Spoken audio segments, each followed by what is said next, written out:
Welcome to Yahoo Finance Live. I'm Shauna Smith along with Akiko Fujita. Let's get you up to speed on this afternoon's market action. An hour to go in the trading day. You're still looking at a mixed picture as the street really starts to weigh the odds of the debt bill, the agreement that was reached over the weekend, whether or not that is going to pass Congress. A bit of a muted reaction following the buildup of last week. You're looking at the Dow off just over 100 points. S&P and Nasdaq, though, holding on to gains. The other big story besides the agreement down in D.C.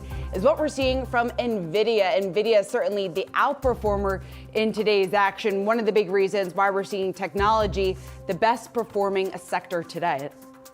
Yeah, Shauna, and that is where we start this hour. NVIDIA shares extending gains from its most recent earnings report, and the company briefly joining the $1 trillion club. Brad Smith is here with a closer look. Brad, it's all about the excitement over AI. It certainly is, Akiko and Shauna. And as we think about NVIDIA and how they've made their way into the ranks of, yes, the $1 trillion club, a very coveted community, if you will, gated community probably as well here. All the things to think about right now, some of these key players in the U.S. for the $1 trillion club. Now, of course, you won't see Meta and you won't see Tesla within that group as of right now. They've fallen out of it. NVIDIA is hoping that it can maintain that $1 trillion stature. And this is a company that, as many of our viewers will remember, went public back in January of 1999, which means it's taken them about 24 years to get into that $1 trillion club. You think about some of those other players that have made their way into and held on to that status. Well, yeah, you've got Amazon. Amazon's sitting at about $1.25 trillion right now. Amazon, a company that went public back in May of 1997.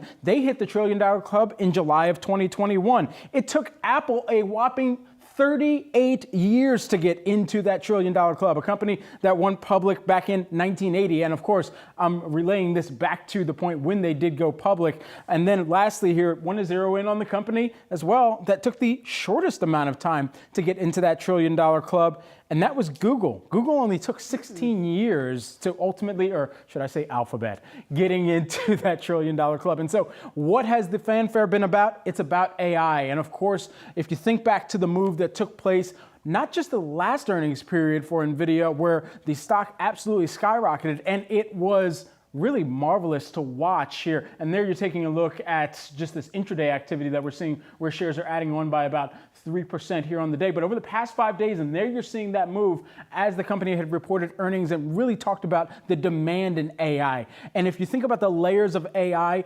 NVIDIA is very critical into the totem pole of this. What we've heard was actually kind of Mark Zuckerberg elucidating exactly where the AI totem pole would actually take shape. And I'm going to break this down in 3 quick letters. It's AMC. At the top, you've got the applications that are going to sit on top of the M, those models, the language learning models. And at the bottom of it, you've got the chips and the data centers. So at that chips business, NVIDIA has been able to run away with so much of the conversation, the partnerships, and the demand that has started to flow into their direction. And it'll be a question of whether or not this is a rising tide that lifts all ships for an extended period of time, or if there are certain vessels within the waters that are winners and losers here. But as of right now, a big winner on the day that investors are certainly focusing in on is NVIDIA, and they've got a lot to continue to track, especially as Jensen Huang has wrapped up much of his speaking over at the Computex Forum,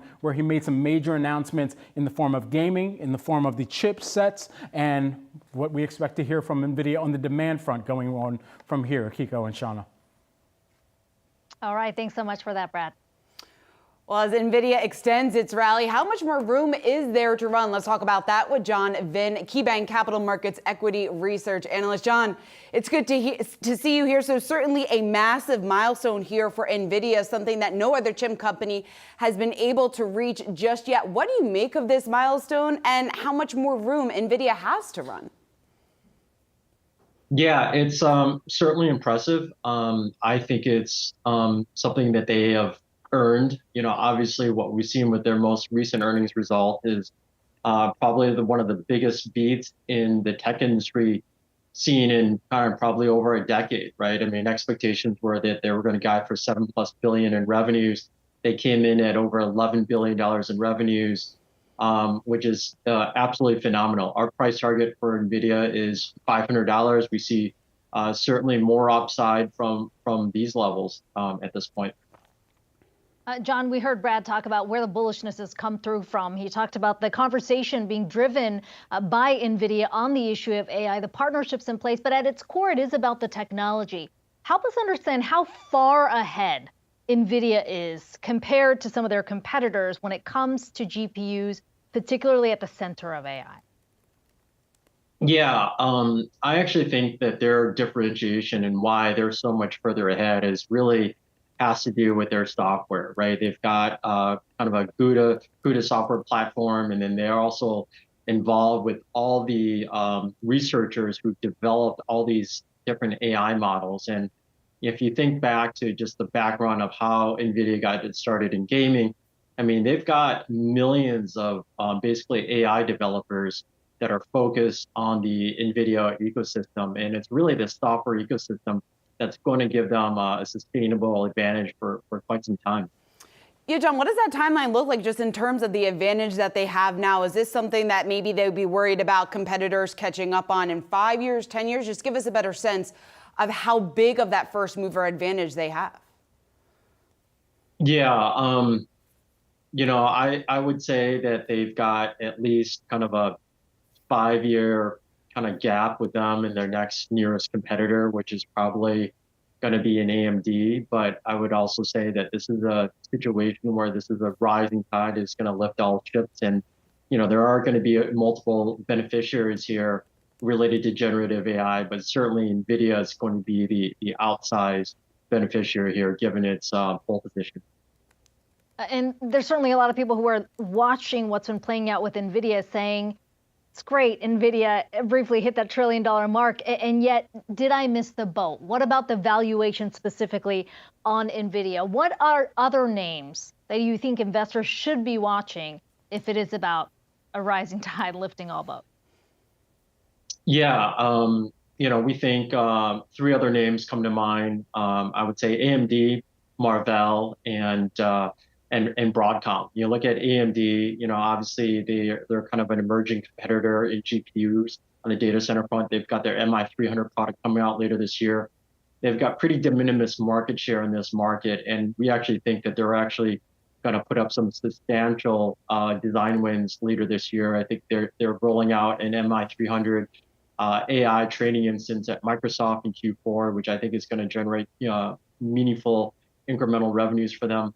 Marvell has a really strong position with its semi-custom cloud optimized silicon business, and they've also got kind of an optical interconnect business that is really kind of a key enabler of these AI data centers.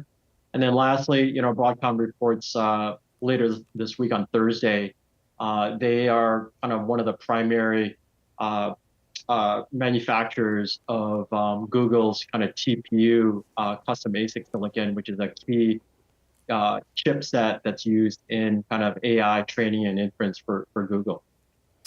John, what about the potential risks of this when it comes to the bullish outlook here for NVIDIA? So many investors jumping on board, but on the flip side of it, some of those risks and geopolitics, how do you see that playing into some of the uncertainty that we could see within the sector?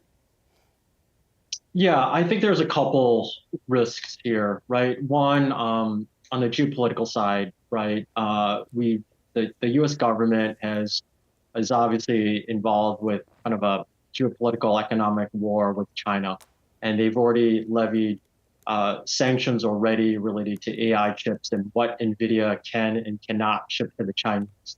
And obviously, we only see these geopolitical tensions only escalate from here, right? So obviously, if there are additional sanctions levied, that creates risk to NVIDIA because China is an important part of their data center market. I think the second risk to NVIDIA is there's such a dominant player in this market that they're able to realize just outsized economics here.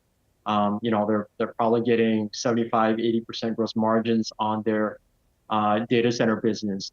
And if you look at the challenge of generative AI, is the cost is probably the biggest challenge, right? The cost per query for generative AI queries like $ per query. You compare that to a Google search query, which is 1/100th of a penny.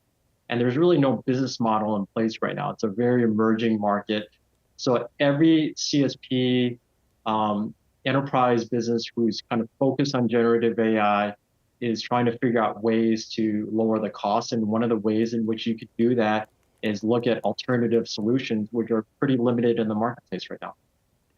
John, going back to the geopolitical risk you highlighted, though, when you think about how important the Chinese market is to NVIDIA and the semiconductor industry increasingly being squeezed between the West and China, is there enough demand?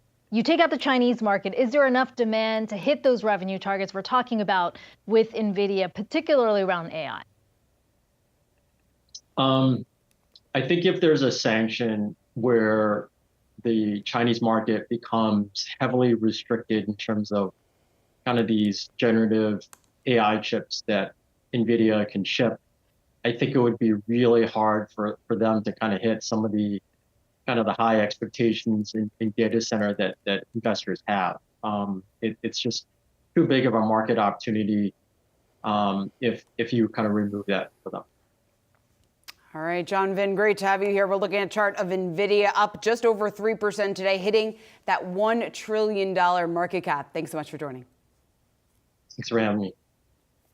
Well, another day, another warning about the risks artificial intelligence could pose to society. Top experts releasing a statement today calling for more regulation. Yahoo Finance's Dan Halley has that story. Dan, we're talking about sort of the same names that have been leading the way, like an OpenAI, like an Alphabet. But my question to you is, why this letter, given that they're the ones that are building the software? Yeah, it's interesting. And this letter coming from the Center for AI Safety. And just to give you a rundown of some of the signatories, we have Sam Altman over at OpenAI. We have folks from Microsoft. We have folks, Kevin Scott, the CTO of Microsoft. We have folks from Google, Chief Scientific Officer at Microsoft, people from kind of across the spectrum. You see here everybody who's kind of signing on to this. And, this comes, just months after we saw Future of Life Institute put out that call to put a 6-month pause on the training of AI systems more powerful than OpenAI's GPT-4. And these kinds of pronouncements or letters that we're seeing will likely be more common as we move forward with generative AI. The reason could be multifaceted. It could be because of a general thought that this is truly some kind of danger, or it could be a call for more regulation.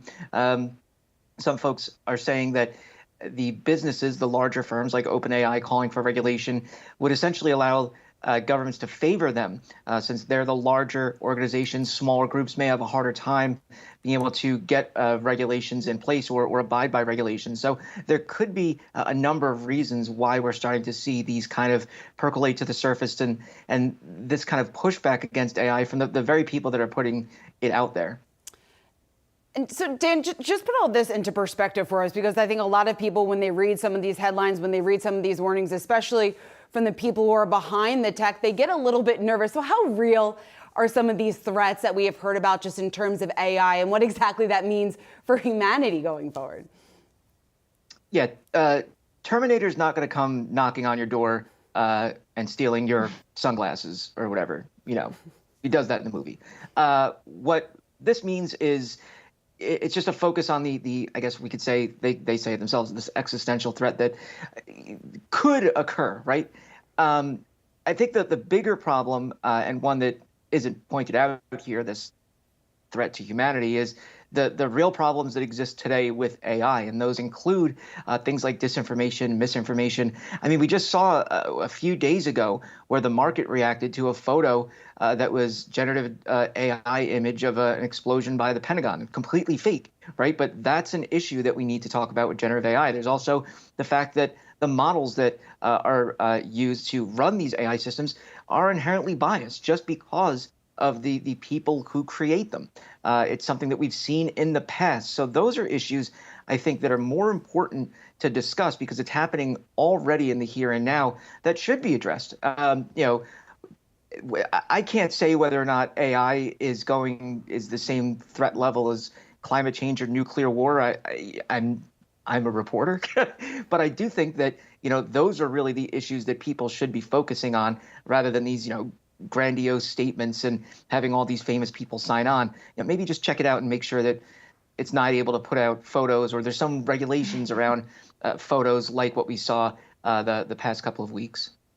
Yeah, Dan, with tech, as always, kind of the fear is that the regulation's not keeping up with the speed of the advancement. But we turn to you as the expert on AI. Dan Halley, as always, thanks so much for that. Well, we are just getting started here on Yahoo Finance Live. Coming up, Congress still has its work cut out for them as the debt ceiling deal faces a crucial week of votes. Plus, Theranos founder Elizabeth Holmes officially begins serving her 11 years in federal prison.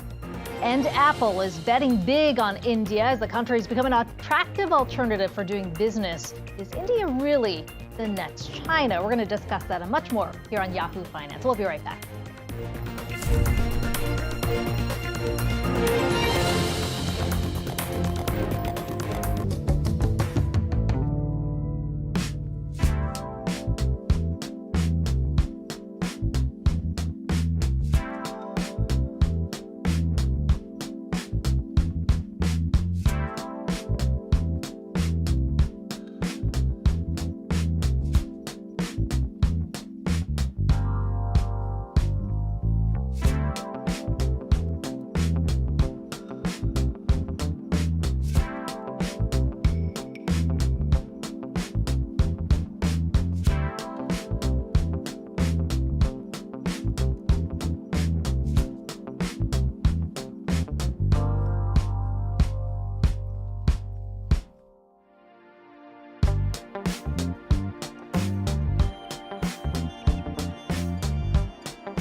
Stocks are still mixed with about 40 minutes to go until the closing bell. Yahoo Finance's Jared Blickery is on the floor of the New York Stock Exchange with a closer look at some of these movers, Jared.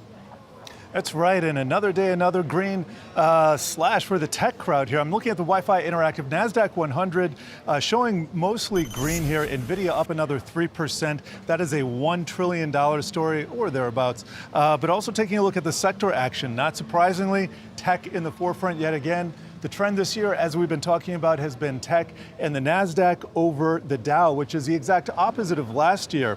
I now want to take a look at the bond market, and we'll go back and hit some heat maps in a bit. But I want to focus on what's happening with the 10-year. Now, we saw the yield a bit elevated, and this did spook the market a little bit, but not in a huge way. Now, we're backing off some of these higher yields here. And what I want to show you, something I'm going to be watching like a hawk in the coming days, is the ICE B of A Move Index. So this is like the VIX of the bond market, and this is creeping up again. We can see we have a peak here from mid-March that had to do with the banking crisis, and now we are breaking out of that, and if we were to surge higher, that could cause some consternation for stocks. Now, what could that be? What could that be caused by? Well, we got the debt ceiling. Looks like that may be resolved without a hiccup. Even if it does, that has long-term liquidity issues for the market. But just looking beyond that, we have the Federal Reserve meeting up in a couple weeks and some huge data points with respect to inflation. So let me head down over to the Nasdaq and show, I showed the mega caps just briefly here. And if we take a look inside at what's really surging, not surprisingly, it is the semiconductors right again, which has almost become synonymous with the AI trade. You back all of the AI stuff out of the market, hard to say what would happen, but this is definitely the pocket where the money is flowing right now. So here on our semiconductor screen, we have NVIDIA up 3%, Intel up 3%, and Qualcomm up another 5%. In the coming days, guess what? We're going to be watching what happens with the bond market, what happens with some of the flows into these fringier parts of the market, and also with respect to, of course, the debt ceiling. All right, certainly something we are going to keep a track of. And it was a little bit surprising that it didn't have more of an impact on the market, at least for now. Still some questions about what's going to happen. All right, Jared Flickery, thank you. Well, it took President Biden and House Speaker Kevin McCarthy months to agree on a debt ceiling compromise. Now comes another challenge, getting that deal through a divided Congress in a matter of days. For more on the deal, we welcome in Victoria Fernandez, Chief Marketing Strategist at Crossmark Global Investments. Victoria, good to talk to you today. I'm looking at the market reaction here, pretty muted when you think about just how concerned investors seem to be going into sort of this X date. I mean, what do you make of the reaction here, and what are the potential risks that still remain? Well, Akiko, I think the biggest risk was not getting to an agreement between President Biden and Speaker McCarthy. So the fact that that happened over the weekend, I think, gives the market enough confidence that one way or another, whether they decide to take a hard path and continue to debate on this, or whether they take an easier path and vote on it and pass it on through, the market believes that Congress will get this passed.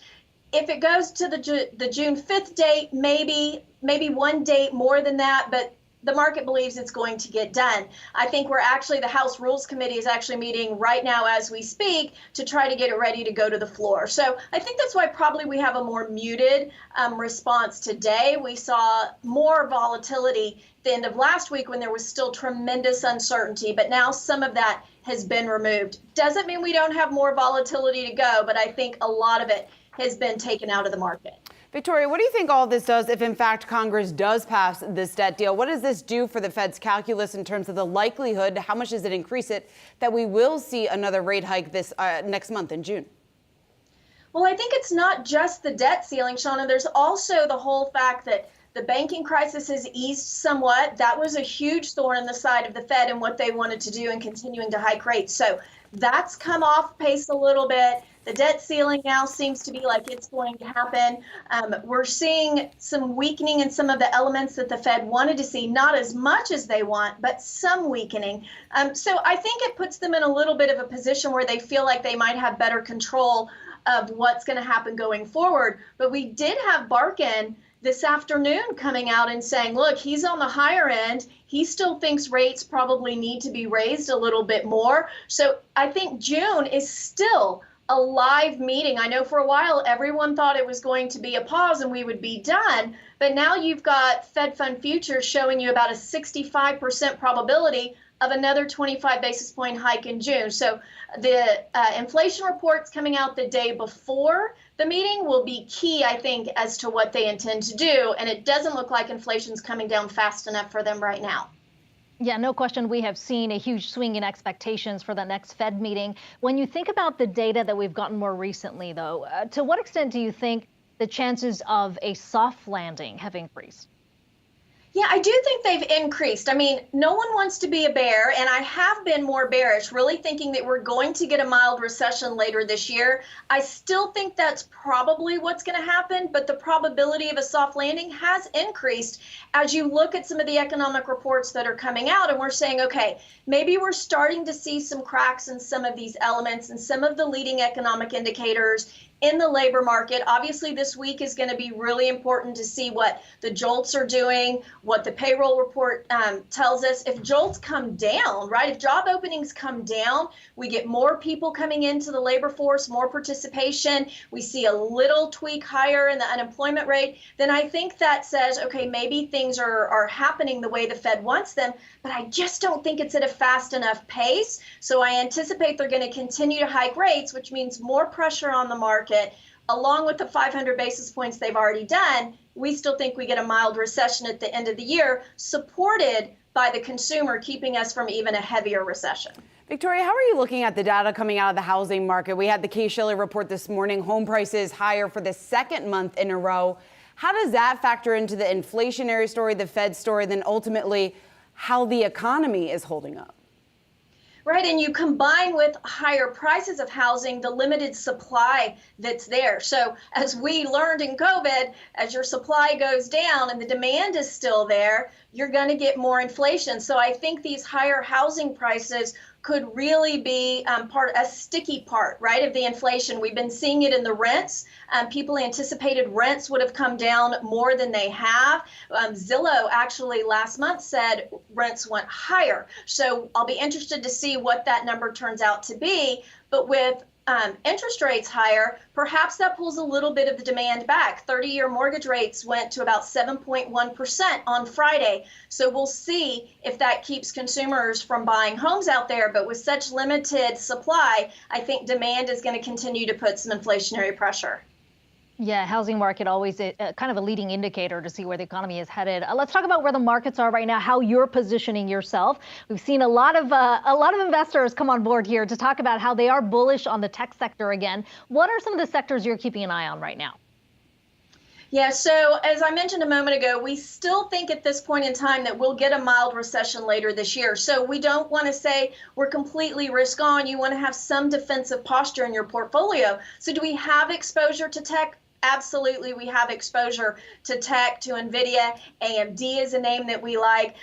But we also have some exposure to some of the more defensive names. So you look at a Kimberly-Clark or a General Mills, we have some exposure there as well. I wouldn't say we're all in on any particular sector. We look within the sectors and see what are the quality names. So those names that have strong balance sheets, good management teams that have been there for a while, good business models, good cash flow. That's what we're really looking for. And so some of those names, like we mentioned already, along with a JP Morgan, even a PayPal, so you can get a little more cyclical exposure, but still keeping on the defensive with the consumer being as strong as they are.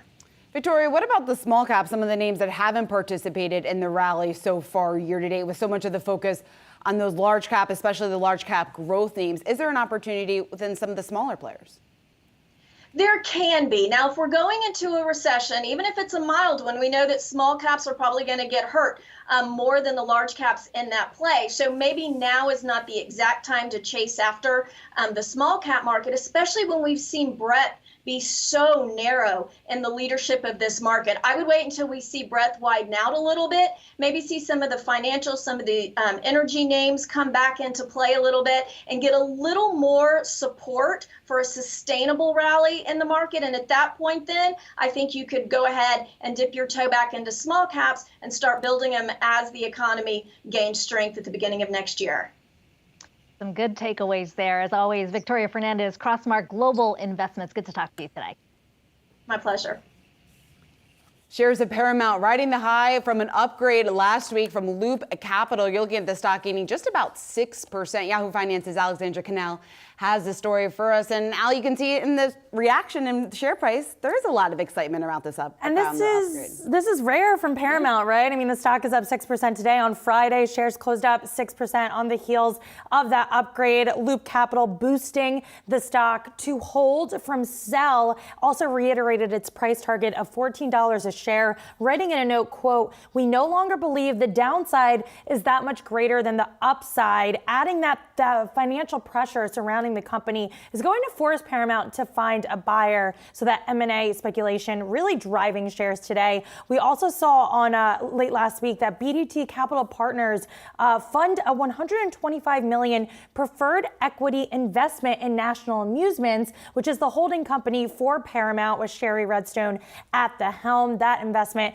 is going to help National Amusements pay down its debts. And in a press release, Redstone was very confident about the direction of Paramount. She said that National Amusements has, quote, "conviction in the strategy and execution of this company." And, you know, when we think about Paramount, it's long been rumored as a potential acquisition, especially considering the small size of the company relative to competitors like Netflix and Disney. We've heard from Bob Bakish, the CEO of the company, who said he expects more media M&A down the line. There's also been several reports that Paramount is exploring at least the sale of some of its company, with BET long rumored as a potential acquisition target. So that's something that investors, I think, want down the line. Right now, Redstone's rhetoric is saying, okay, we're not wanting to sell at least right now, but something to keep an eye on. What about the flip side of that? Have we seen any appetite out there from the street, from maybe some of its competitors, that they would be interested in either some or maybe parts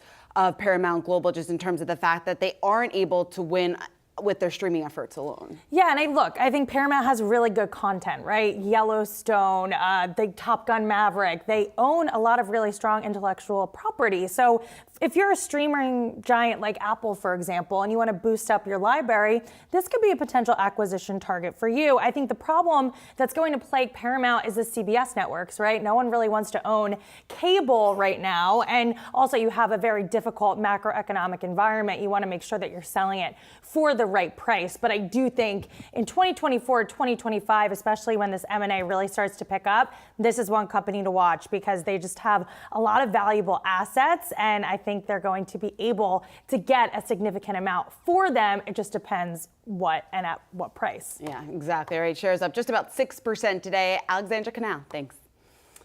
Well, coming up, we'll continue to break down the debt ceiling deal ahead of a crucial week of votes. We've got the latest for you. Stay tuned.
President Biden and House Speaker Kevin McCarthy's debt ceiling deal suspends the borrowing limit for 2 years and curbs government spending. But the deal faces a crucial week of votes while the default deadline quickly approaches in the coming days. Here to break it all down, we've got Steve Clemons, Semaphore founding editor at large. And Steve, I'm looking at Semaphore's own reporting that suggests there are at least 10 Republicans that are likely to oppose this bill already.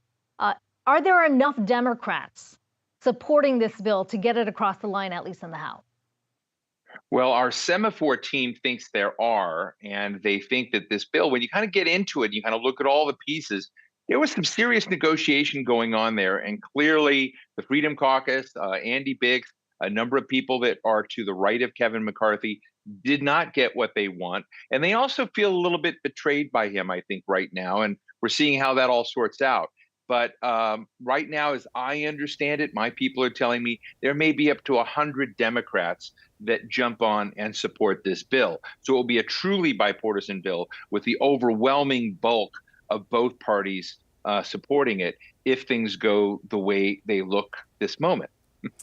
Could change. Steve, what do you think of the bill as it stands right now, the negotiations that did take place? Because I was also reading on Semaphore, you guys had a great breakdown of this, and you highlighted the fact that this deal is not much different than an ordinary budget agreement and what we've seen in the past Trump administration and Obama administration.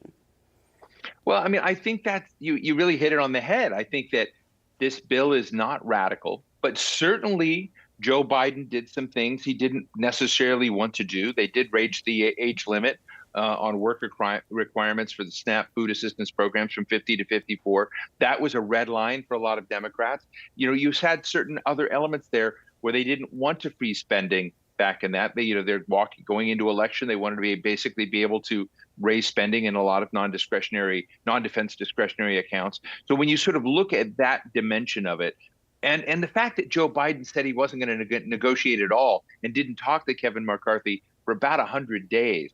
So you see here politics working, where eventually, for the greater good of the country in this case, because the full faith and credit of the United States was on the line, they came to a deal that, to me and my personal view, looks like they really kind of packaged it sort of softly here and there to give people talking points, give Kevin McCarthy to say he constrained spending, he helped support the military. They got work, an age increase in food assistance programs.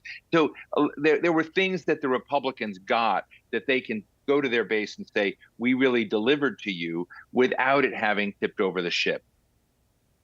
Steve, you already hinted at a potential fallout for the House Speaker when you say some Republicans feel betrayed with the details of the deal. And I want to point to a tweet that we got from Texas Congressman Chip Roy, who, of course, is one of those who come out and said, this is not a deal that I would vote for, saying a reminder that during Speaker negotiations to build a coalition, that it was explicit both that nothing would pass Rules Committee without at least 7 GOP votes. The committee would not allow reporting out rules without unanimous Republican votes. That hasn't actually materialized. So what does that fallout look like for the House Speaker, who's already had a very fragile coalition within the party? Well, look, it's a real test. I saw some analysis the other day about Kevin McCarthy and the deals he had made with the Freedom Caucus to become Speaker after 15 ballots. And what was interesting, and I don't know if I agree with it, but I was interested in the framing where they said that McCarthy has given the Freedom Caucus the illusion of power, but not the actual practice of power. And we're going to see that tested because Chip Roy and others are very frustrated with this moment. They're basically, publicizing deals that were not written down. But, they know behind closed doors what they agreed to and whether or not they now trust Kevin McCarthy or not. And you mentioned 10 votes. 10 votes is enough to bring Kevin McCarthy down if they all feel as strongly that they've been betrayed. One member can call for a motion to vacate and call for an immediate judgment on Kevin McCarthy's stewardship as Speaker of the House and bring him down if they have enough votes, unless the Democrats want to come save Kevin McCarthy, which I sort of doubt.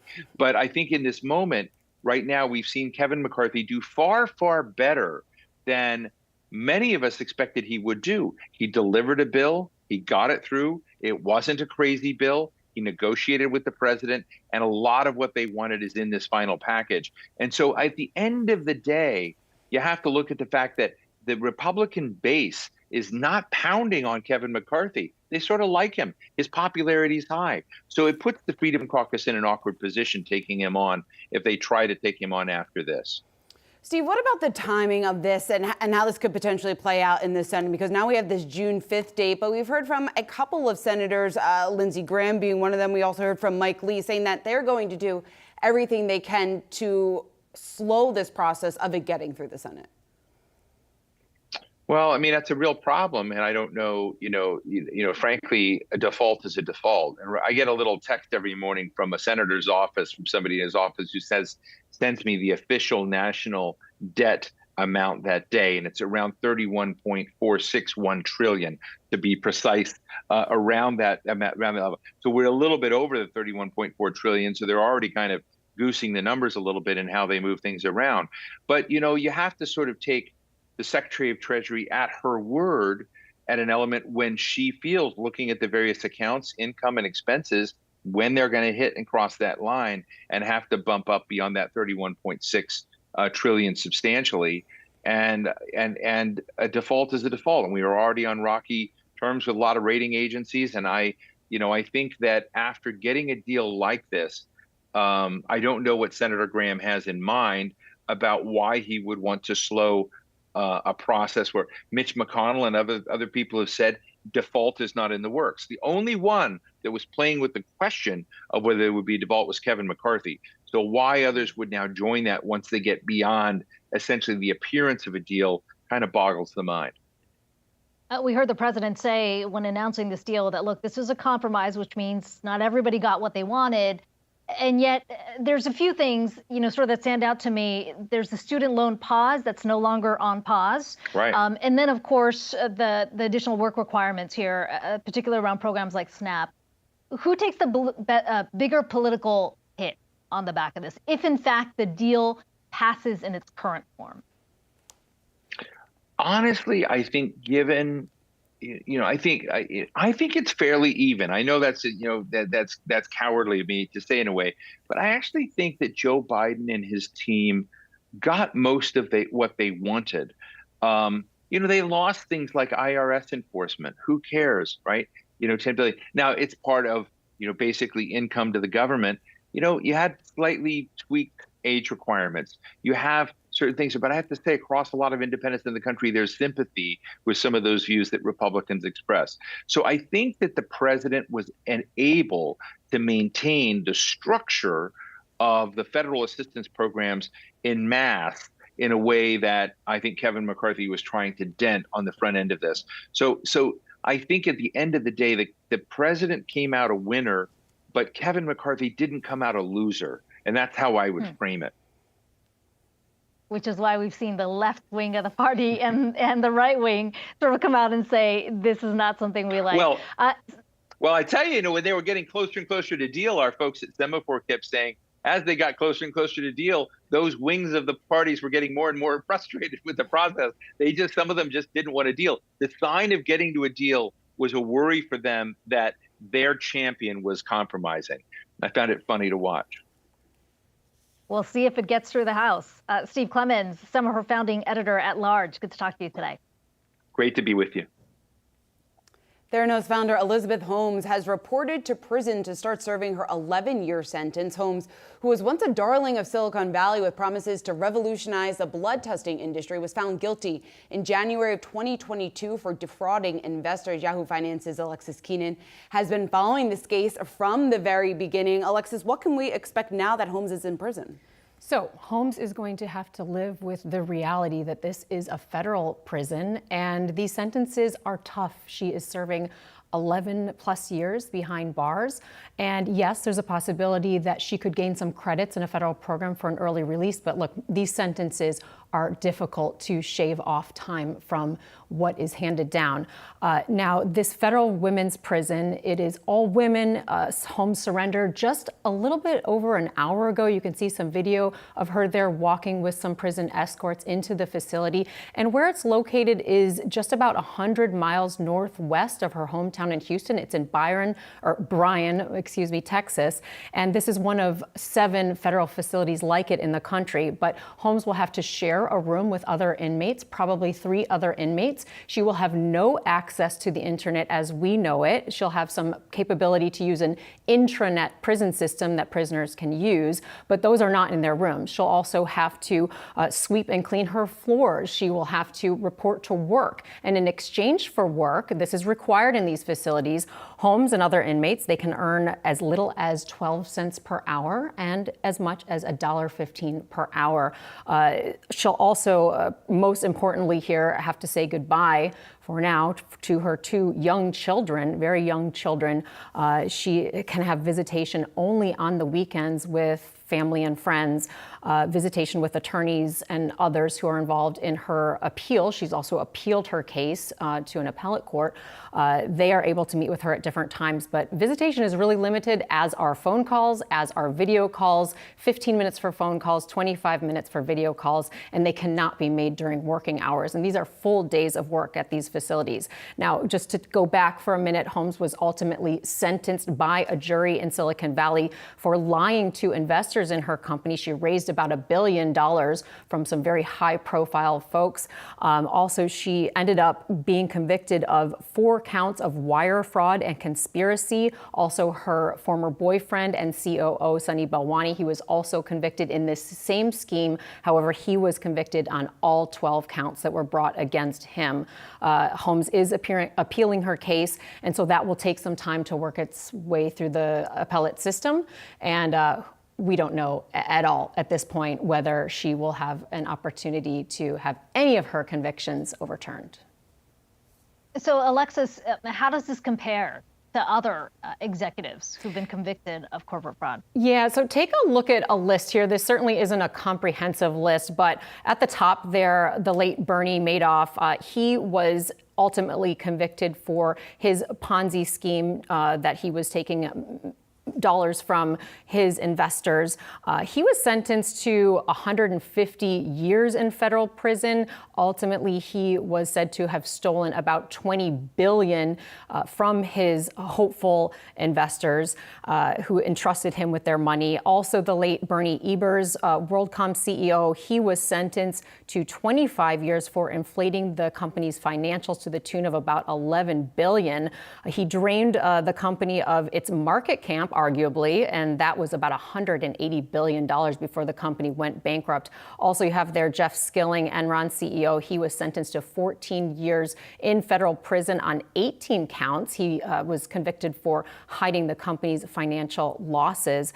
Also, he had an illegal gain to his personal net worth of $63 million in stock sales and ultimately wiped out $70 billion in shareholder value there. Now compare that to Elizabeth Holmes, who is sentenced to that 11 years for defrauding investors to the tune of about $144 million with an M dollars. And then her co-defendant, Sunny Balwani, sentenced to 13 years. And if you add up some of his convictions that have to do with investors, he was defrauding investors of approximately $155 million with an M. So big differences there, but not necessarily huge differences in these long-term sentences for these defendants. Akiko? Yeah, a long road ahead for both of them there. Alexis Keenan, appreciate you following the story for us. Well, coming up, we are talking oil as crude breaks below $70 a barrel ahead of an OPEC Plus meeting this weekend. More on the other side. We'll be right back.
Oil closing at its lowest level in about 4 weeks, sliding below $70 a barrel ahead of the OPEC Plus meeting this coming weekend. For more on what we're seeing play out in the price of oil, we want to bring in Stephen Schork, the Schork Group principal. Stephen, it's good to see you here. So lots of focus on that upcoming OPEC Plus meeting. Also the uncertainty down in D.C. about what's going to happen with this debt deal. What do you think is the primary driver that has been weighing on oil prices so far?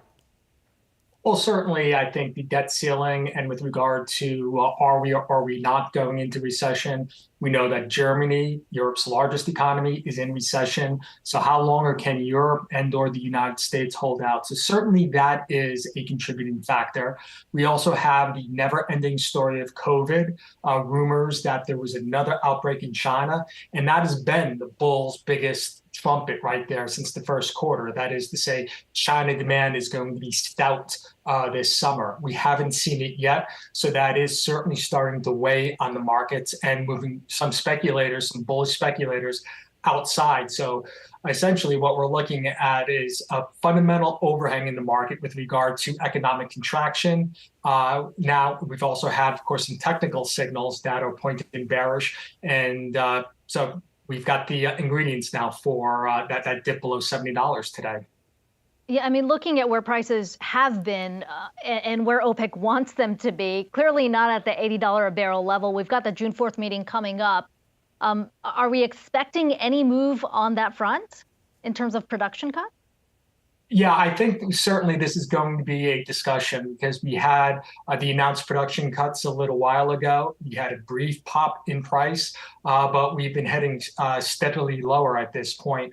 OPEC has to play a very sensitive game here. They certainly want prices higher, I would say closer to that $80, $85 per barrel on the global market. But they don't certainly want prices much higher than that, because then that increases the chance of economic contraction as our energy costs continue to rise. And that was essentially the reason why Germany has dipped into recession. So at this point, I think OPEC is going to take a wait and see. We've had this short-term downturn. Of course, we're below $70 a barrel, but there are some fundamentals now that are underlying the market. Here in North America, we're seeing a cutback on production, both in Canada and in the United States, as we cut down our drilling rigs. Also going forward with regard to drilling, we have increased costs, inflation, both for labor, steel, cement, to drill these barrels. So that is certainly increasing. And we have credit issues with rising interest rates. So we could start to see U.S. production, Canadian production plateau as we go into the summer. What's also impacting the market right now are wildfires up in Alberta. This is Canada's oil patch. So that has limited imports recently coming into the United States.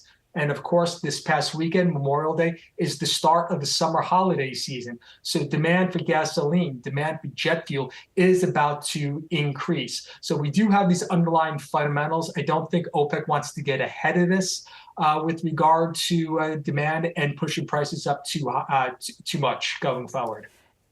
Stephen, if we don't see any action from OPEC Plus this coming weekend, gas prices, you mentioned that quickly. Here we are today, $3.58, about $1 lower from where we were a year ago. What do you think that number will look like towards the end of this summer? Are we going to stay relatively flat?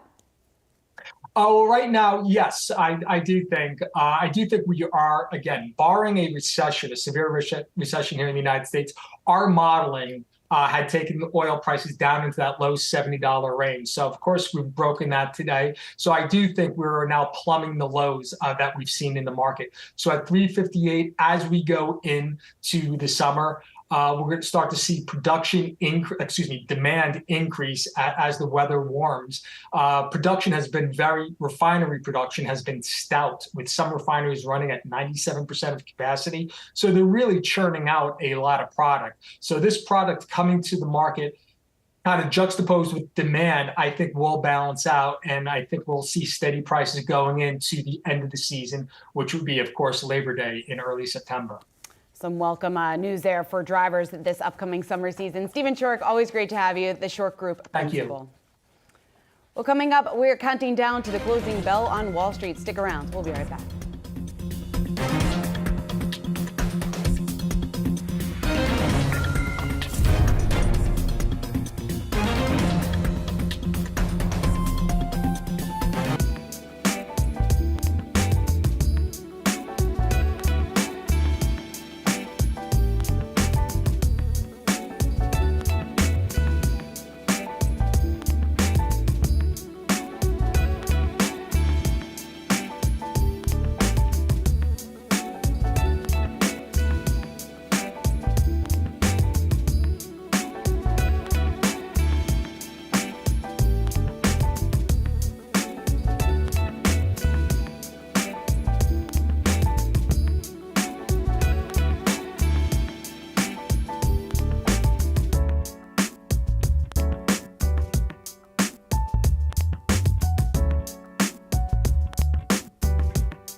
up 50 points. S&P and Nasdaq, though, holding on to gains.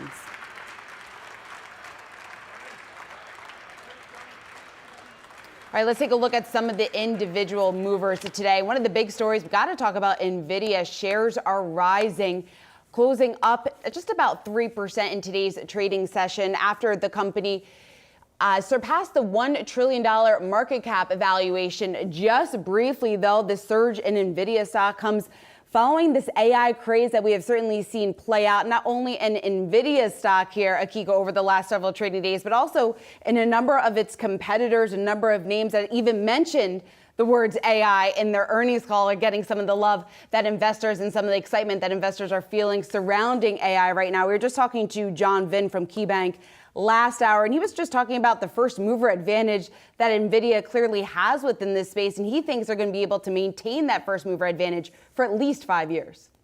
You talk about AI being the buzzword. We heard every company kind of sprinkle that around their earnings calls, but it feels like we're starting to see a bit of a differentiation within the market on who exactly is a real competitor in this space. Now, there's obviously sort of the companies like the Microsofts and Alphabets who are really building out these applications. But in the chip space, it is all about NVIDIA, to your point. At the same time, investors looking at some of their competitors because of the run-up that we've seen. And you see some of the names there. John Vinh earlier talking about Broadcom as one, AMD another one, and then Marvell Technology there. Down today, but we did see a significant upside last week on the back of their earnings call as well. So a lot of these names kind of riding the coattails of NVIDIA on the explosive opportunity investors see right now, at least when it comes to artificial intelligence. Well, Ford shares driven to the upside as positive reviews of the company's capital markets day continue to roll in from Wall Street. Jefferies upgrading the stock from hold to buy after gaining confidence in Ford's new strategy following its investor event last week. The firm noting it expects sequential improvements across divisions for the car maker. And, you know, Shauna, we talked about this last week, Ford being sort of a tale of two companies in a way. There's the legacy side of things that are continuing to churn the profit for the company, but the EV side is really the big bet, and it is very much a company still in transition. Yeah, and that's really starting to resonate with investors when you take a look at the reaction that we've seen since the announcements from Ford last week, and then following up their investor event with the announcement that they made with Tesla last week, which we certainly saw a lot of excitement, with Tesla last week, which certainly caused a lot of excitement within that stock, talking about the new partnership that they are going to have with Tesla when it comes to their charging station. Tesla has more than 12,000 superchargers across the U.S. and Canada. Obviously, the many on the street are looking at this as good news, not only for Ford and Tesla, but really for widespread EV adoption. We know range anxiety has certainly been one of the main focal points as to why we haven't seen maybe more rapid adoption of EVs. So as we get more access to chargers, more EVs with the access to Tesla's install base that it already has, clearly Ford is one of the names that could benefit from that. And we're looking at gains of 4% today. Let's take a look at shares of ChargePoint, one of the trending tickers here on Yahoo Finance, to move higher after Bank of America upgraded the stock to a buy. Also cited the company is well positioned to capitalize on industry and regulatory tailwinds. They're talking about the need for more EV chargers in that Bank of America note. They also said that they think that the outlook here, quote, remains a simple correlation to EV sales, which we expect will continue. And they name it one of the best in-class ways to play the growing adoption of EVs, Akiko. Yeah, 70% market share when we talk about EV chargers. It's going to be an interesting one here, though, because remember last week we were talking about Tesla having that tie-up with Ford. So now Ford EVs can charge at superchargers for Tesla. That's going to be a direct competitor to ChargePoint. But as of now, ChargePoint still very much the center of the charging infrastructure here. And Bank of America specifically saying they are reassessing the line of sight to cash inflection, saying they've got a proven commodity here. And they believe, along with EV adoption, ChargePoint will continue to drive that transition.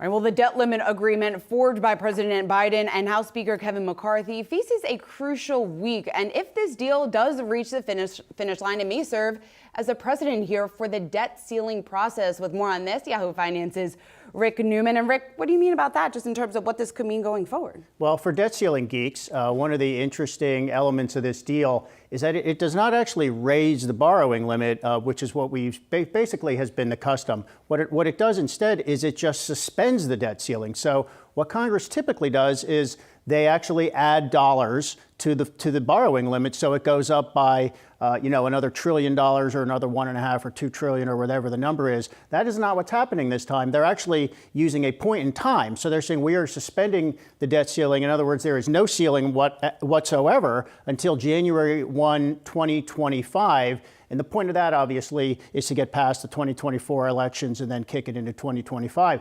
But what I see there is a big opening, because if you can just suspend the debt ceiling, then you can just repeal it altogether. So if Congress can say, we're going to suspend it for a little while, my contention, and there are many analysts who feel this way, is why don't you suspend it forever? Just get rid of the whole stupid thing so that we wouldn't have any more debt ceiling showdowns, which have become self-defeating in their own right. I mean, we've talked on this show many times. We've seen an increase in short-term borrowing costs for the United States because of the very showdown that we saw this week. So the thing itself, the debt ceiling itself, has actually driven up borrowing costs for the government, when what they're trying to do theoretically is address this national debt. They're actually making it worse. So it has become, it is completely self-defeating at this point. It serves no useful purpose. There are many analysts I've written about this who will tell you this.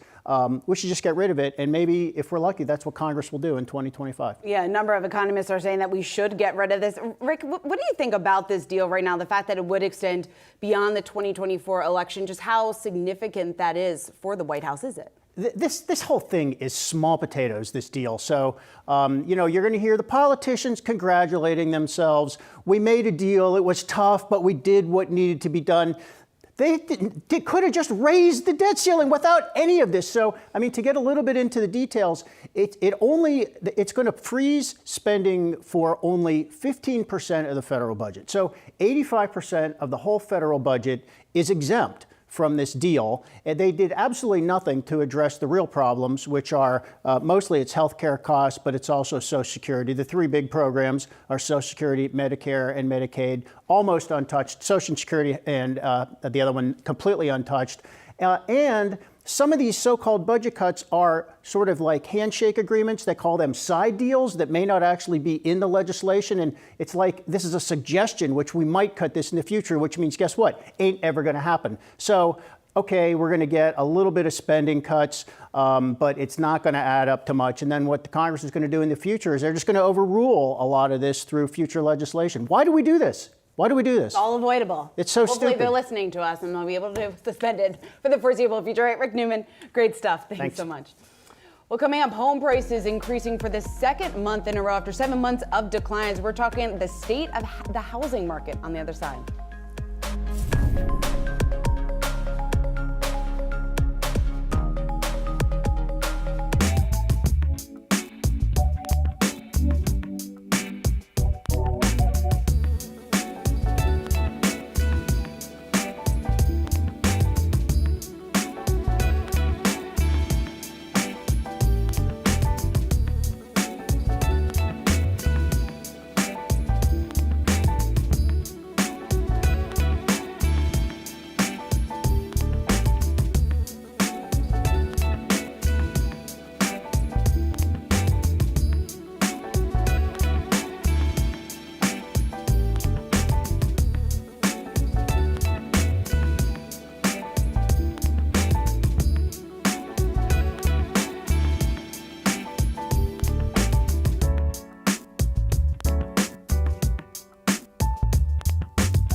Home prices are rising nationwide as inflation remains stubborn and mortgage rates remain high as Americans compete for fewer available homes. Home prices in March were up 0.4% compared to February. Now that's the second month in a row that we have seen gains after 7 months of declines. Annually, prices rose 0.7%. For more on this, we want to bring in Craig Lazara, S&P Dow Jones Indices Managing Director for Index Investment Strategy. Craig, it's great to see you here. So 2 months in a row that we have seen the price of homes begin to rise once again. Is this the start of a new trend? It's hard to say. Two months certainly does not a trend make, but I have to say it's very encouraging. I mean, we had a huge surge in house prices from the beginning of the pandemic until roughly June of 2022. Then, as you mentioned, 6 or 7 months of declines. And now we're beginning to see the first increases. That doesn't say things couldn't turn around and go the other way, but I think there are at least some hopeful signs that we may have hit a bottom. Yeah, Craig, it feels like so much of this is being driven by the lack of inventory, really, and a lot of homeowners who are still staying, or home buyers in the market, who are still staying the course despite the higher rates. Where are you seeing the biggest growth right now? Well, the biggest growth is really coming from the southeast region of the country, and that's been true for the last 6 months or so. The leading, we monitor 20 metro areas.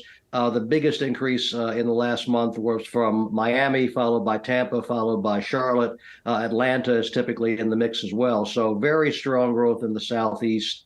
Where it's weakest is basically in the western, the Pacific and Mountain time zones. Seattle and San Francisco on a 12-month basis are both down in double digits. So one of the most interesting things about following these markets it has always been to see the regional differences, and that's certainly been very apparent in the last year or so. Craig, what do you think is behind the differences? Because Miami was a little bit of a surprise to me, the fact that it's still up so significantly year over year.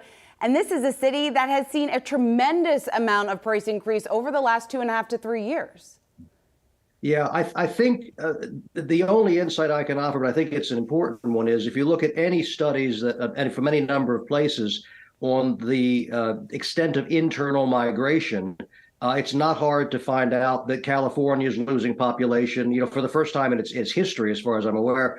New York is losing population, New Jersey. Where is population growing? Florida, Texas, the other kind of warm weather, low cost, low tax states.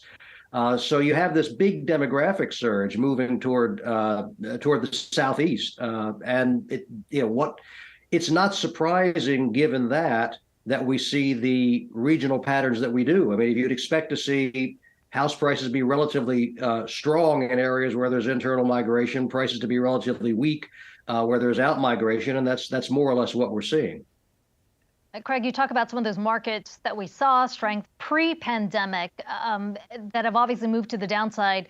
Looking at the numbers here in terms of price changes on a negative level, San Francisco, Seattle. I mean, you talk about sort of these major markets that we saw before the pandemic. What is it going to take for those markets to see a turnaround?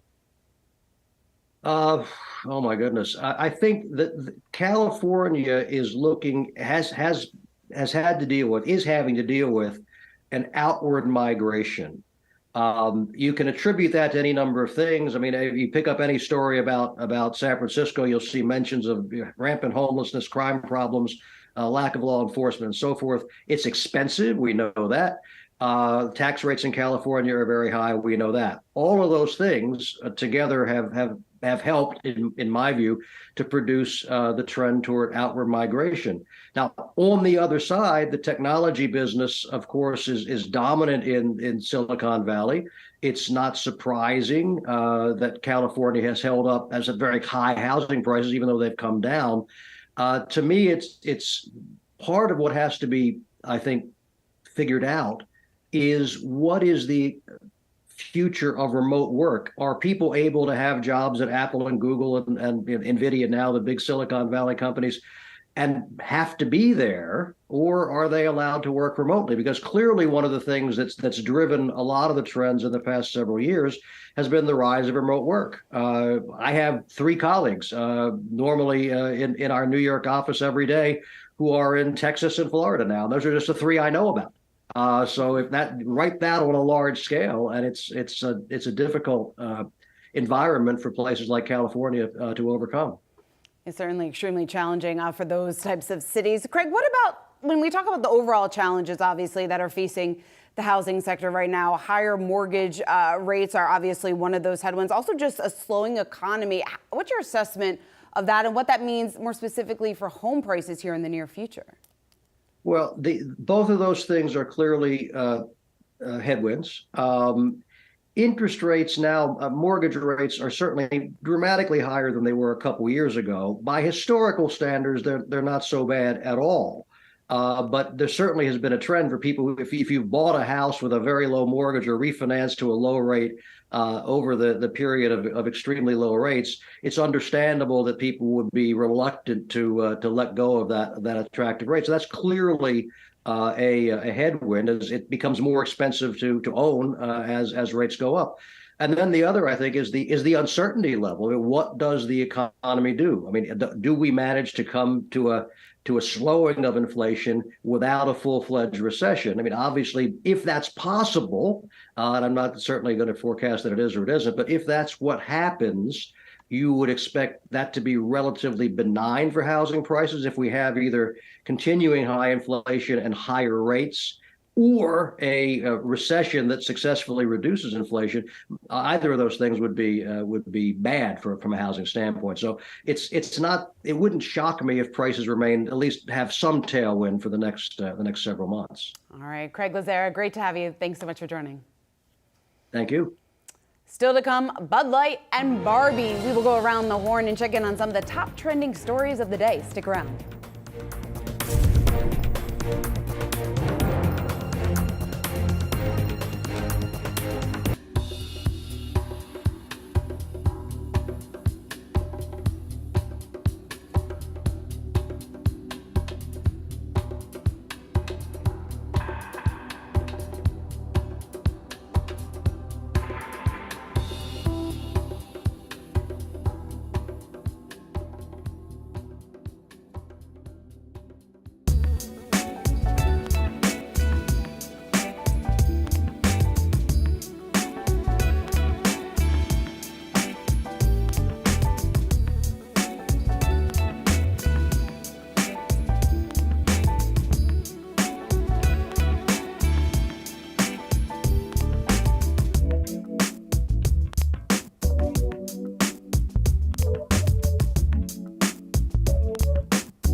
Let's take a look at some of the top trending stories of the day. Yahoo Finance's Alexandra Canal, Proud Supermanian, and Josh Schaefer's. Let's get to it, guys. First up, excitement around the upcoming Barbie movie. Well, it's starting to build, and analysts at Stifel think that it could boost shares of Mattel, the newest trailer adding to some of that hype. This is the best day ever. It is the best day ever. So is yesterday, and so is tomorrow, and every day from now until forever. Do you guys ever think about dying? When my heart breaks. Some things have been happening that might be related. When my world shakes. Cold shower. Ooh. Falling off my roof. And my heels are on the ground.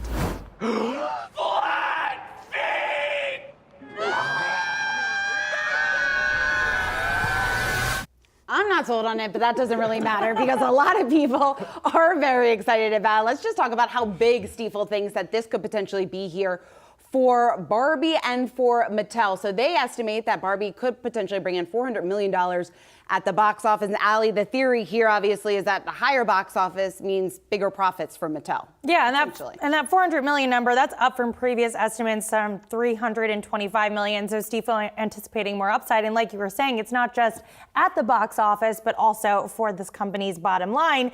And this is nothing new here to me. It's basically what Disney does in the reverse, right? They create the Mandalorian and then they go and sell little baby Yodas everywhere. So this is essentially the same thing. But I gotta say, when it comes to this film, it's getting so much hype online, on social media. We don't know too much about the plot. I think this latest trailer gave us a little bit more information, but the A-list star power, enough to really drum up that curiosity and I guess get people to go out to the theater and see this. Are you guys planning to see this in theaters? Or I mean, I'm gonna be a pass. Yeah, I'm gonna pass. No, I was gonna say we don't know much about the plot. I have questions like how much there is to the plot of this movie, but maybe I'll be proved wrong. Who's the target market? That's what I've been trying to figure out. I have no idea. That's what I think. Maybe the whole older-ish people, right? thing. Not people that are currently using a Barbie, right? We're talking about people that used Barbies previously. That's the target market here, and that's sort of the play. I wouldn't say it's young kids. Right. No. But we don't know, right? But we don't know. Yeah, I mean, I'm confused like you are, Josh. Like, is it my 6-year-old niece? Right. Is she going to see this movie? I think no. I would not take her yet. But yeah, I mean, right. Big picture wise, it's like these event-driven movies, good for sales of these toys and T-shirts and everything license-driven. And I'm looking at Transformers too. A rise of the whatever it's called, the dinosaur or something like that. That's coming out. The toys are already out, and it's Hasbro, right? That's Hasbro. These guys get the cut of these movies. They don't have to put any production costs in. It's a great business. Rise of the Beast. Thank you. And it's also coming at a time where so many of these toy companies obviously are struggling just a little bit, given the fact that many people are pulling back on their discretionary spending. We know shares of Mattel are down, 25%, I believe, over the past year. So this debut of Barbie, I think, potentially coming at a very, very welcome time here for Mattel investors, given that recent underperformance. Yeah, so positive in the news there for Barbie, and then I'm going to go a little bit more negative in the news here for Bud Light. But let's take a look at Bud Light shares. Bud Light is getting crushed over its partnership with transgender influencer Dylan Mulvaney. New sales numbers out from Nielsen today saying sales declined 24.3% year over year for Bud Light last week. Budweiser sales were down about 20%. And that's the 6th straight week of declines, I should note. And really the interesting thing when you look at it too is Bud Light sales are down, but beer sales are actually up almost 2%. So people are still drinking beer. What beer are they drinking? There's your winner right there. It's Coors Light. And when you take a look at the shares of these two beer stocks over the last month, guys, I think it's really interesting. You can see them fully divide. Molson Coors has taken a big pop, and you've seen AB InBev really nosedive, and the question is, how do you kind of get that market share back, right? I can't believe the drops in volumes that were in that note, 27% week to week, I guess. And I didn't realize how much the people who drink Bud Light over-index the people that actually are offended by the Dylan Mulvaney marketing campaign. It's very surprising to me. And I had assumed that beer consumption had gone down over the years, but like you said, Josh, noting that Coors Light up, the overall industry up like 1% or so. So that is a drastic cut for Budweiser. Hopefully for them over the years, they can just sort of rewrite that and get back on track. Yeah, certainly. And when we talk about the outperformance that we are seeing from Coors Light or Miller Lite, or I should probably say benefiting here from the pullback that we've seen in Bud Light sales, there was also a recent note out from Roth MKM where the analysts there upgraded Boston Beer and Constellation brands, both giving the same sort of reason that he could see those two companies benefiting from Bud Light's market share loss. But what was interesting when it comes to the Boston Beer is that he actually thinks Truly could potentially benefit here because I guess maybe Bud Light drinkers will opt for Truly Seltzer. I was having a hard time kind of bridging. What's the Bud Light Seltzer crowd, right? I guess. If that crowd exists? Yeah, Does that crowd exist? Maybe that is a crowd. That does exist. It certainly seems like MKM sees some sort of boost there when it comes to Boston Beer. But then also, this one made a little bit more sense to me just in terms of the constellation, how they're positioned, and maybe more people would opt for Corona, which I think is a little bit more similar. And Citi was out with a note that said, there might be short-term volatility here, but for long-term investors, this could be an interesting entry point. But the timing of this, right? June is Pride Month. It's not just Bud Light that's facing this. We also saw Target having to remove some Pride-themed merchandise over violent confrontations. Disney, as we know, is in a very heated political battle with Florida Governor Ron DeSantis over the Parental Rights in Education Act, otherwise known as the Don't Say Gay law. So you wonder if this will impact other brands and how they approach Pride Month and how they honor that month. Yeah. Speaking of other brands that are sort of controversial here and there, it would be Tesla.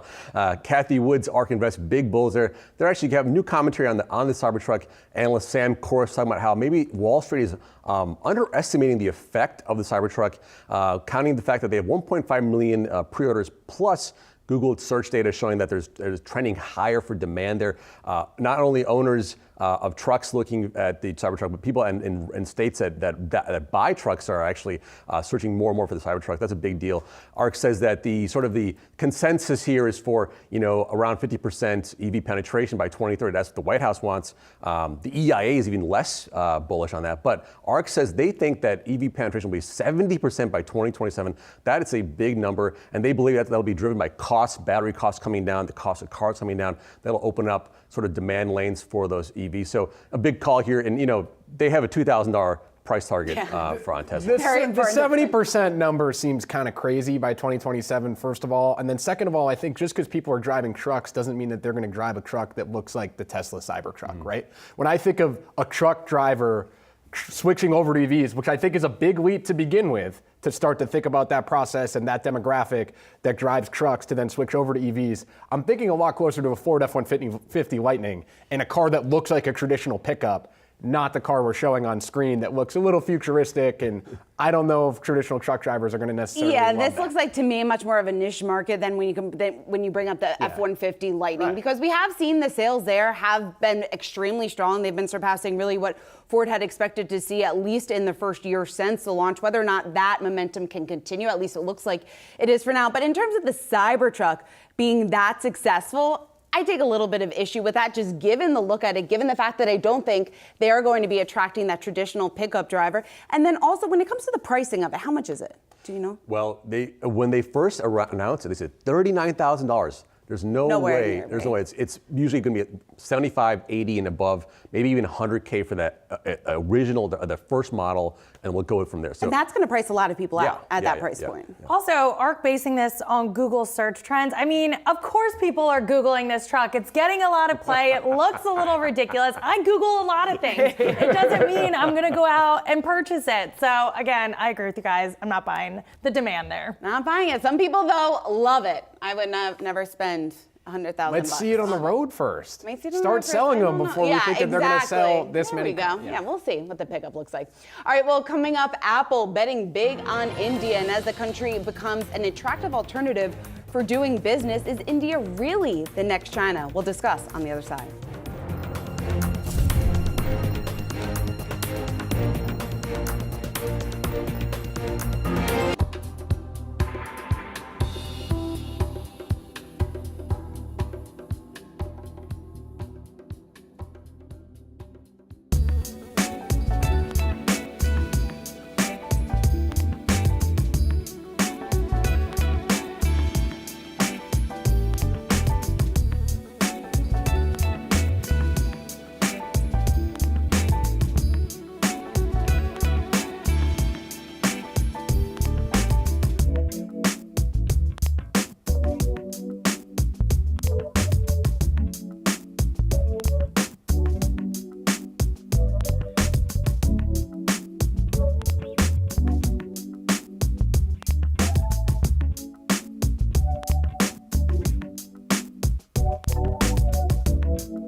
Tesla shares ending the day up just about 4% as Elon Musk makes his first trip to China in 3 years. The high-stakes visit consisted of meeting with the Chinese foreign minister, who told the press afterwards that Musk is keen to keep close ties to the country. Yahoo Finance's Pras Subramanian joins me now with more. And we know, Pras, obviously China critical here to Tesla's success, at least in the near term. Yeah, you know, I was surprised to hear that it's been 3 years since he last visited. It was that time he went to visit the opening of the factory and did that dance on stage. But obviously, China very important to Tesla. It's their biggest factory by volume. They sold, over 20% of their cars there. It's a big deal, and over half of the cars are exported from there to other markets. So China, a big factor for them in their success story. He met with government officials today, talking about how he opposes decoupling the U.S. from China. That term that a lot of companies and people are talking about. Do companies want to sort of remove operations, go to other places like India, like you mentioned, on Vietnam, places like that? Musk saying that China is very important. He wants to double down, that they want to expand production in Shanghai. They want to build a mega factory, a big battery factory there. So that's another big thing they want to do. So like I said, yeah, more than half of global deliveries from Giga Shanghai. Tesla is there to stay. And of course, there's all the permutations of having Twitter not legal in China. Musk has been fairly quiet on it since he arrived in China. He'll probably be there for a few more days and visit that factory there. That's the other angle to the story here. But Pras, when it comes to Tesla and the success there in China, we know that the company has been facing some pressure here from Chinese EV makers, obviously also engaging in a price war of sorts over there, trying to get more widespread adoption. Where does Tesla stand when you compare it to some of those Chinese EV makers? They've been losing market share. They were once the top EV seller in China. I think they're down to 10% now of the overall market. BYD, Li Auto, NIO, all those guys are coming up on them. BYD in particular, with their range of hybrids and then soon to be new EVs, sort of eating into that new clean energy market for them. So it's still an important market, but very competitive. And they really need that Gen 3, I guess, cheaper robo-taxi vehicle they've been talking about to build that, I think, in Mexico and also China, to sort of address the concerns of affordability for the Chinese market, because it's so advanced there. And you can buy a $10,000 EV. I mean, it's wild. Yeah, certainly. We've seen that the focus point of a number of analyst notes here over the last couple of months. All right, Pras, good stuff. Thanks. With concerns around China's economy and political tensions between Beijing and the West, India has become an attractive alternative for doing business.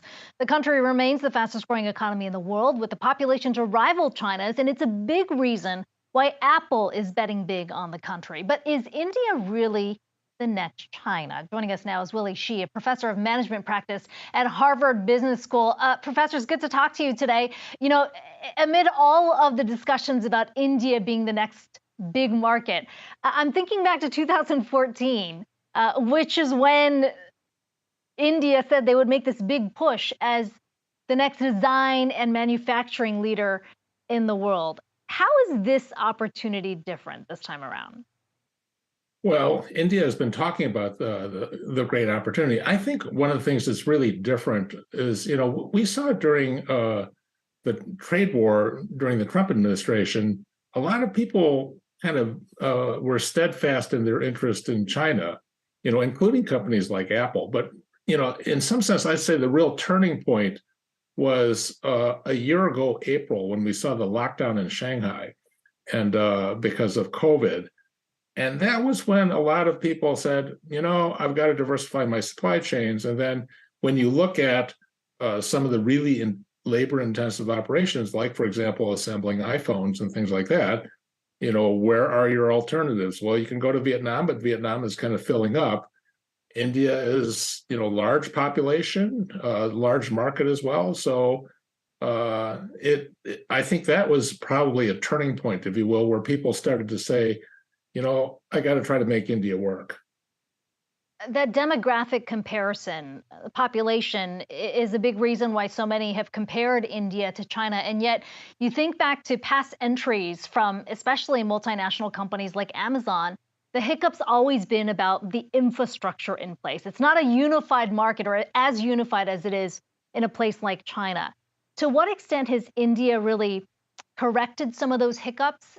And how ready are they for a potential push from a lot of these major companies looking at India as an alternative? Well, Kiko, I think there are a couple of obstacles. One of them is, as you say, infrastructure.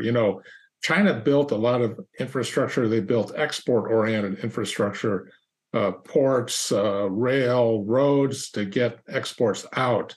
And if you look at India, India is starting to build more infrastructure. They're making some progress, but it's not anywhere near the scale or the efficiency of Chinese operations. So that, of course, is one of the obstacles. And that's why, for example, a lot of people locate around Chennai where there's a port and it's relatively easy to go to. You go to some of the, I was visiting a factory in Hyderabad a couple of years ago, and the plant manager said, it's really a chore getting containers out for ocean export, because he had to truck them down to Chennai, and that was really a chore. Okay, so infrastructure is one of the problems. Another problem, I think, is just bureaucratic obstacles. It's hard to get things done in India.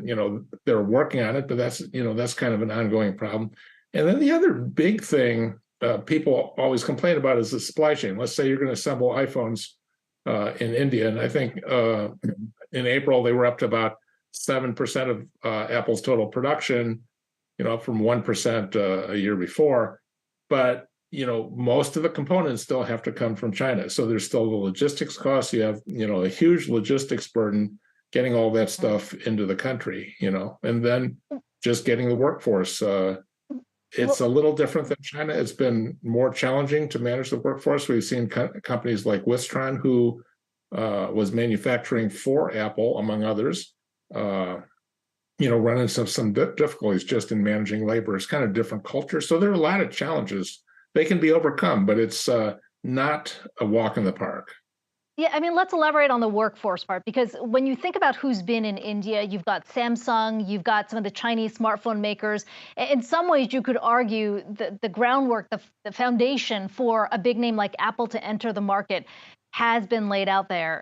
How does it compare to what we've seen in China? And what's the calculation for some of these multinational companies? Well, just marshaling the human resources in China used to be much easier. There was this model where I'd set up dormitories. I'd, go to inland provinces. I'd bus people in. I'd bring them in by the tens, hundreds of thousands. And that was something you could do in China. It's a lot harder to do that in India. It's kind of not as accepted a practice where people will go live in the dorms, and go home once a year, right? So it's just harder to marshal those types of resources. Where it becomes really important is like, I'm probably dating myself, but sometimes when Apple has had some issues launching a product, or Apple's manufacturers had issues, like I'm thinking about the iPhone 10 early on, they had some manufacturing challenges, and they needed to recruit, a couple 100,000 people to do rework. In China, that you can do things like that. In India, it's a lot harder. And finally, on the political climate, you could argue that one of the reasons why so many companies are looking to diversify outside of China is the uncertainty around the political tensions. India, yes, is the world's largest democracy, but Narendra Modi has been accused of, for example, censoring companies like Twitter. I mean, what does that political climate look like in India when you compare it to China? And does that maybe complicate the potential business investments coming in? Yeah, it certainly makes it more complicated. Remember, India tries to maintain non-aligned status, which means like they're buying a lot of oil from Russia right now. Okay, and so it's I think what a lot of companies are thinking about is, okay, I have to go into other areas. I have risk. But the key thing is I have to diversify my risk. I can't be solely dependent on manufacturing in China or India. I think large manufacturers are going to keep a foot in China for quite some time because, the supply chains, the workforce, all the infrastructure is hard to beat. Right? Do I want to de-risk my supply chains by having a little more diversity? Absolutely. Willie Shih from the Harvard Business School. Really good to have you on today. Appreciate the time. Thanks for having me. Coming up, we are checking in on a few trending tickers moving after hours. Stay tuned.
NVIDIA shares closing the day higher yet again here, up nearly 3%. And could the AI arms race spark a new energy crisis? Well, according to MIT, AI consumes more energy than traditional computing, with a single model's training burning more electricity in a year than 100 U.S. homes. Our Yahoo Finance morning team caught up with Renee James, the CEO of Ampere Computing, to discuss the energy problem in the AI sector. Take a listen. Cost factors into sustainability because one of the great drivers of cost, of course, is your power bill. So the more sustainable the compute solution, the lower the overall total cost of ownership, because it brings down, of course, power and cooling. So our customers consider this to be quite important. It's one of the primary calculations that they look at. Every single data center operator knows that the grid has told them that they can't guarantee more power, or they're asking them to offload power. So it's a real-time situation. As they think about adding AI, which only requires 20 plus X on some kinds of these queries, these searches, if you will, they have to find even more sustainable solutions. So we talk in our industry about a term that normal people who don't do this for a living are like, what are these people talking about? Which is called dense computing, which is getting better utilization out of the existing data center that you've already built with the existing power that you're already using. So if you were able to use a more efficient microprocessor, more efficient per, if you will, server rack inside a data center, then you more tightly, densely packed, you get a better utilization. And that's really what the thesis of Ampere is about, but it is now playing more broadly into the ESG goals of our customers. And I believe the demands that users are going to want long-term about the ability to sustain our growth. Now, Renee, you guys are a private company, so I don't know how much you can tell me. But what can you tell me about demand for the chips thus far? I mean, when we hear NVIDIA talking about the exponential gains in demand we have seen, what are you guys seeing? We are private, and I will just say thank you for asking. Some of us know we're on registration. We are excited for the market to open for new growth companies at some point in the future. It's been good. I think we have a bright outlook on that. Look, when I lived through a couple of different phases of compute, and when the PC first hit its stride when I was new to the industry, the thing that really fueled it, there's always some big new use of computing that fuels that growth phase. Our current phase is cloud and AI in the cloud. At that time it was media, and in the beginning we had to have special purpose, a bunch of new hardware to be able to create videos, if you will. And the thing the PC could do is play it back very efficiently. So when I think about AI, I think about the same way. You're going to have to build, accelerated compute, modules to be able to train the AI models. That's absolutely accurate. That's something that NVIDIA does very well. But there's a growth in the AI, if you will, inference, which is kind of, if you think about it like media, it's like playback. It's the thing that's in your browser. It's the thing that's in every one of your applications that assists the app. That should be done most efficiently on the regular processor in the computer. And so from our perspective, building sustainable and low power, super high performance computing, which, the history of our industry and microprocessors has been use power as a proxy for performance. So higher power gives you higher performance. What we're pioneering is lower power and high performance, not low power low performance, which has been kind of the history of low power. And that, we think, will allow data center operators and hyperscale cloud operators to efficiently deploy artificial intelligence into everything, into all their services. And that's really the exciting part about our company. And our thesis of sustainability has become even more relevant over the course of the last 5 years. And Renee, just quickly here, how should people think about what your chips replace? In other words, it sounds like NVIDIA is not a direct competitor. Who would be your direct competitors? Yeah, I mean, what we're really looking for is the growth of the cloud for data processing and for inference processing. And we think about the traditional CPU companies that really have lived in that space for the last couple of 40 years or so, like Intel and AMD.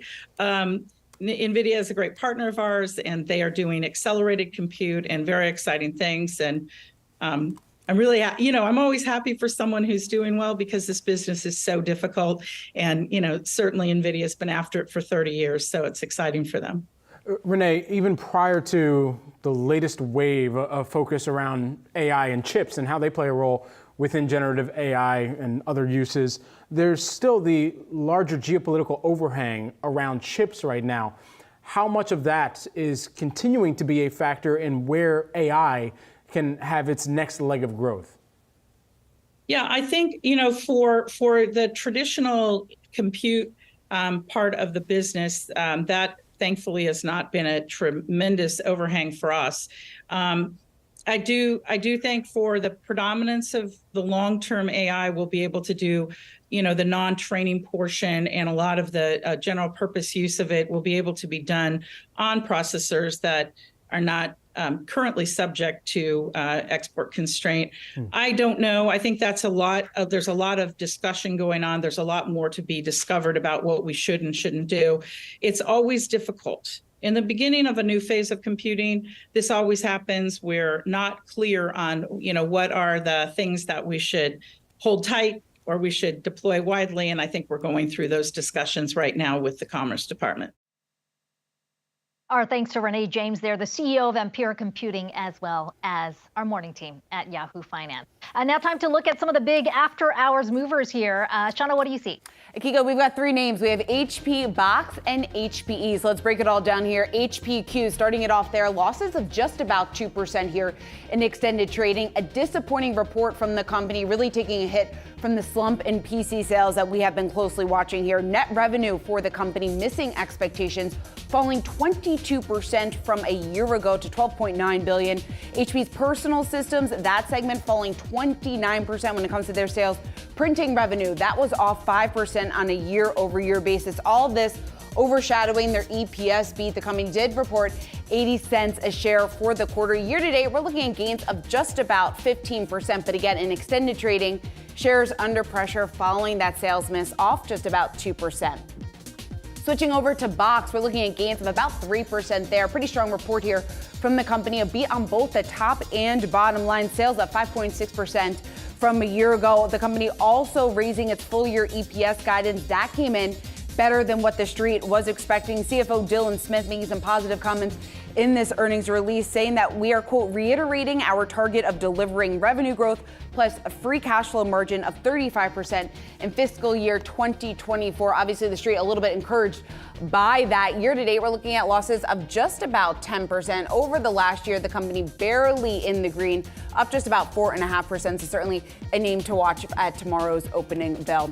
Let's also take a look at Hewlett Packard Enterprise, HPE. That stock off just about 5% here in extended trading. Third quarter revenue guidance, that trailed estimates. They also lowered their full year sales outlook. For the second quarter, though, results were pretty mixed. When you take a look at their net revenue, that was $6.94 billion. Now, that did miss the street's expectations, but EPS, earnings per share, did come in slightly better than expected. CEO Antio Neri was trying to remain upbeat in this earnings release, and he also mentioned AI, not a huge surprise there, writing, quote, strong demand for its AI offering. That is what Hewlett Packard Enterprise is seeing so far, but year to date, shares are still in the red, off almost 3%.